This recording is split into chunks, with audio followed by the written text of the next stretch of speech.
Bienvenidos y bienvenidas al Trotamundos Político, esta videocolumna que hoy se llama Píldoras Geopolíticas del mes de febrero, porque más bien vamos a brincar de un continente a otro, de un país a otro, con pequeñas notas geopolíticas de lo que en este mes podría ser como que lo más relevante, o algunos escenarios poco estudiados acá en México, ¿no? Escenarios de conflicto o de preocupación, sobre todo en tema geopolítico, ¿no?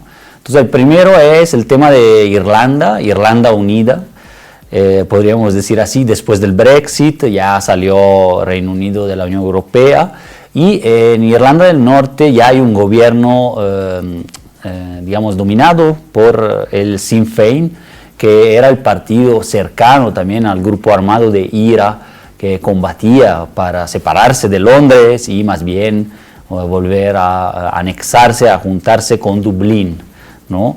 Entonces hemos dicho que con el Brexit pues hay esa posibilidad de que las naciones del Reino Unido que votaron en contra del Brexit, ¿no? También como Escocia y Irlanda del Norte puedan más bien separarse. Entonces el peligro para Gran Bretaña es propiamente el separatismo de sus partes. Y entonces, por un lado, Boris Johnson quiere construir un túnel de Escocia y de Inglaterra para el norte y para Irlanda, para conectarla más, incluso con un tren, ¿no? Un túnel marino. Por otro lado, con el gobierno Sinn Féin en Irlanda del Norte sí aumentan las presiones, ¿no? Para una reanexión, un acercamiento a Irlanda, sobre todo por la cuestión que no se ha todavía aprobado del acuerdo final con la Unión Europea de si habrá frontera o no entre Irlanda del Norte y el resto de Irlanda, la República de Irlanda, ¿no? Entonces ahí este nuevo gobierno puede crear cierto conflicto en ese sentido. Nos brincamos a otro lado del mundo, ahora sí que a China. Todos están hablando hace más de un mes del coronavirus, este virus bastante agresivo, parecido a una influenza, pero también con otros síntomas graves para las personas. Hay muy pocos muertos fuera de China, pero ya rebasan los 1.800 víctimas, 1.800 muertos en China, sobre todo en la provincia de Hubei, que es el epicentro, ¿no? de esta epidemia, y más de 73.000 contagios.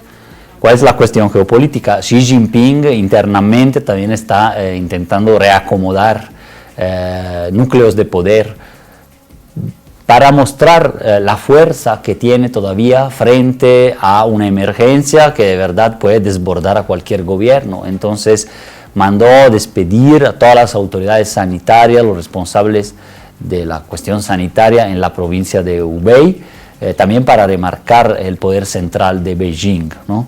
Y ¿cuál es ahí el nudo internacional o geopolítico? Es que hay un trade-off, un equilibrio posible entre medidas de prevención, seguridad, restricción de circulación, restricción de mercancías, que China ha tomado decididamente, consciente, con la experiencia del azar, de la influencia porcina aquí en México, ¿no? Consciente del peligro que puede tener esa epidemia, que no se vuelva pandemia, ¿no? O más grave, pero también hay un equilibrio. Entonces se está especulando en Beijing sobre la cuestión de que hasta acá, con las medidas de protección y seguridad para ya no dañar la economía y los planes anuales que se tienen, ¿no? De crecimiento, que siempre son superiores al 6% para China, como potencia económica emergente o segunda potencia mundial en términos de PIB, ¿no?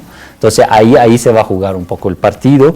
Pasamos a otro escenario que es Medio Oriente. Ya hemos hablado aquí mucho de Irán, pero hemos hablado poco de Irak y de Siria. ¿Qué está sucediendo ahí? En el tema de Irak, Trump quiere un desempeño, quiere como que más bien quitar tropas de ahí para concentrarse en otros escenarios. Entonces está pidiendo a los aliados de la OTAN por lo menos 5.000 soldados y pues en la OTAN, que sería la Alianza Atlántica, sobre todo los socios europeos, hay divergencias, ¿no? Reino Unido más favorable a mandar incluso más tropas, Italia, Alemania, por ejemplo, no, ya están en Afganistán, no se quieren retirar de Afganistán para estar más presentes en Irak, donde ya tienen tropas, pero no tantas como Trump quisiera. ¿Por qué quiere esa situación? Básicamente quiere concentrarse en escenarios donde China y Rusia están más presentes, ¿no? Pero tampoco quiere dejar Irak a Irán o también a Rusia, pero sobre todo a Irán. Entonces está en esa debacle. Mientras tanto propuso al Congreso para cuestiones de presupuesto aumentar el 20% los gastos en refuerzo del arsenal nuclear estadounidense, o sea, va todavía con esa carrera armamentista, lo hemos visto en estos 3 años y tanto de gobierno. ¿Y qué sucede ahí al lado, no? Ahí al lado estoy hablando de Turquía, Siria, la guerra de Siria, aunque no hablemos mucho de ella, pero está activa, está presente todavía, aunque Assad, ¿no?, el presidente dictador de Siria, recobró posiciones y parece estar poco a poco derrotando todas las fuerzas rebeldes, así, y dentro de esa enorme guerra civil que se transformó en una guerra casi global, ¿no?, una guerra internacional cuando menos. Pero pues tiene ahí a un enemigo también dentro de sus confines, que sería Turquía, que se apoderó del norte del país y sobre todo también de la ciudad de Idlib, que está casi cerca de la frontera también con Turquía, para crear una zona almohada que eventualmente quede al final bajo control turco incluso, en que ya no haya población kurda.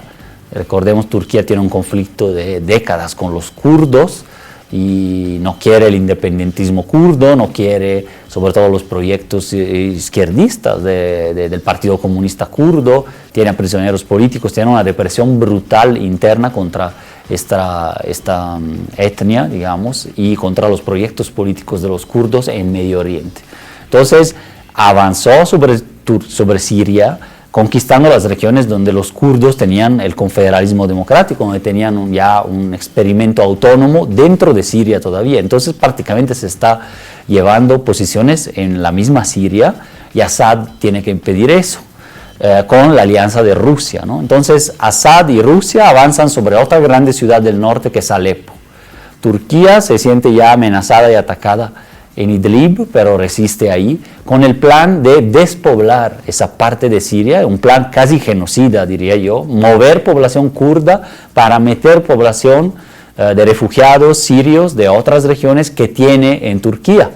Turquía es ¿no?, el estado con más refugiados de la guerra de Siria, entonces quiere como que repoblar ahí a su manera, un plan básicamente, que yo diría que criminal internacional, pero pues responde a sus intereses geopolíticos históricos, posicionarse como potencia de la región, incluso con un plan que se le llama de autonomía geopolítica, autonomía estratégica turca, autonomía de Rusia, con la cual ahí está combatiendo, digamos que Rusia está al lado de Assad, pero también es aliado parcialmente de Turquía. Turquía también está en la OTAN, entonces con Estados Unidos, pero cada vez más desligado de esas dos alianzas, ¿no?, con Rusia, de Putin y sobre todo con la OTAN, conduciendo una política ahí autónoma que puede ser muy peligrosa, con unas élites cada vez más radicalizadas en estas posiciones, ¿no? De la prensa turca, lo poco que queda libre ahí hablan de que hay que conquistar Damasco, o sea, ya atacar hasta la capital de Siria, es una parte de la élite, ¿no?, la élite de la parte de la guerra y del estado profundo del gobierno de Erdogan en Turquía. Assad es débil, lo cual está todo por demostrarse, porque tiene del otro lado a Irán y Rusia, y Turquía puede perder esos escenarios en que está combatiendo y que es un tirano a derrotar, ¿no? Rusia está en mala fe y hay que rectificar su posición, no hay que romper la alianza con Rusia, de Turquía, pero sí llamarla de alguna manera, llamarle la atención y que Turquía quiere avanzar ahí. Y aunque pierda Turquía en esa batalla entre Alepo e Idlib en el norte de Siria, va a tener una conquista, digamos así, interna para reforzar el régimen, y esa es un poco su tirada, y mostrar su fuerza militar y que está presente y que es autónoma, ¿no?, de Estados Unidos y de Rusia. No es la realidad, pero es parte de la gran propaganda que se está dando allí en la misma Turquía. Otro escenario, aquí está Trump también metido, ¿no?, entre Siria y Turquía, pero más en segundo plano. Pero el otro escenario curioso que siempre hemos hablado aquí es Corea del Norte. Corea del Norte está volviendo a rearmar su programa nuclear, están violando sanciones que había impuesto Trump, o más bien habían hecho ya acuerdos, ¿no? Se habían encontrado el presidente Kim dictador, presidente Kim de Corea del Norte con Trump, pero ahí ya nadie habla de nada y como que no importa mucho, ¿no? La atención de Trump está más concentrada ahora en Medio Oriente, en Europa, en la OTAN, en el plan nuclear y en otras situaciones, ¿no? En otros escenarios geopolíticos, mientras Kim puede ya seguir importando y exportando, por ejemplo, con China y Rusia, sus socios económicos principales, y volviendo a rearmar, ¿no? Su programa nuclear, que ya está básicamente hecho, y entonces ahí como que es otro foco geopolítico, quizás en el futuro pueda volver a explotar, pero por ahora no parece. Entonces, muchas gracias, nos vemos hasta la próxima.